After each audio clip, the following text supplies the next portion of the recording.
നിത്യകവാടം November 15 ദിനം ശുദ്ധീകര ആത്മാക്കളുടെ വണക്കമാസം. ദൈവമായിരുന്ന ഈശോ മിശിഹ സ്വ ആയുസ്സിനെ മനുഷ്യമക്കൾക്ക് വേണ്ടി കഷ്ടപ്പെട്ട് മരണം വഴിയായി വീണ്ടെടുത്തു. ആത്മാക്കൾ ദൈവസന്നിധിയിൽ എത്ര വിലയുള്ളവരാണെന്ന് ഇത് തെളിയിക്കുന്നു.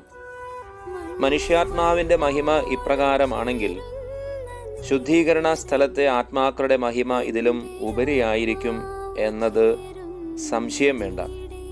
എന്തെന്നാൽ ശുദ്ധീകരണ സ്ഥലത്തെ ആത്മാക്കൾ ദൈവയിഷ്ടത്തോടു കൂടെ ജീവൻ പിരിഞ്ഞു ദൈവസ്നേഹത്തിൽ നിലനിൽക്കുന്നവരാണ്.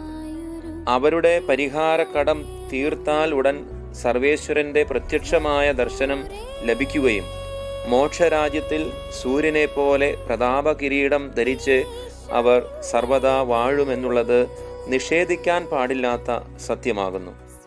ആകയാൽ ഇപ്രകാരമുള്ള ആത്മാക്കൾക്കു വേണ്ടി പ്രയത്നിക്കുന്നത് മഹാമഹിമയെന്നും വലിയ ഭാഗ്യമെന്നും അവരെക്കുറിച്ച് ചെയ്യാവുന്നതെല്ലാം തീക്ഷ്ണമായി ചെയ്ത് അവർക്കും ചെയ്യുന്നവർക്കും അനുഗ്രഹമായി തീരുമെന്നും നിനച്ചരുളി ഉപേക്ഷ വരുത്താതെ ചെയ്യുവാൻ കൃപയരുളണമേ എന്ന് നല്ല ദൈവത്തോട് നമുക്ക് അപേക്ഷിക്കാം.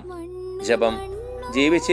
ജീവിച്ചിരിക്കുന്നവർക്ക് ആയുസ്സും മരിച്ചവർക്ക് ശരണവും വിശ്വസിക്കുന്നവർക്ക് രക്ഷയുമായിരിക്കുന്ന സർവേശ്വര, സ്ത്രീ പുരുഷന്മാരുടെ വിശ്വാസികളുടെ ആത്മാക്കൾ തങ്ങൾ ചെയ്ത കുറ്റങ്ങൾക്ക് പൊറുതി ലഭിച്ച് ദൈവമാതാവിൻ്റെ സഹായത്താലും സകല മോക്ഷവാസികളുടെ അപേക്ഷകളാലും നിത്യപ്രകാശവും നിത്യസമാധാനവും കൈക്കൊള്ളുവാൻ കൃപ ചെയ്തരുളണമേ. സുഹൃദയപം.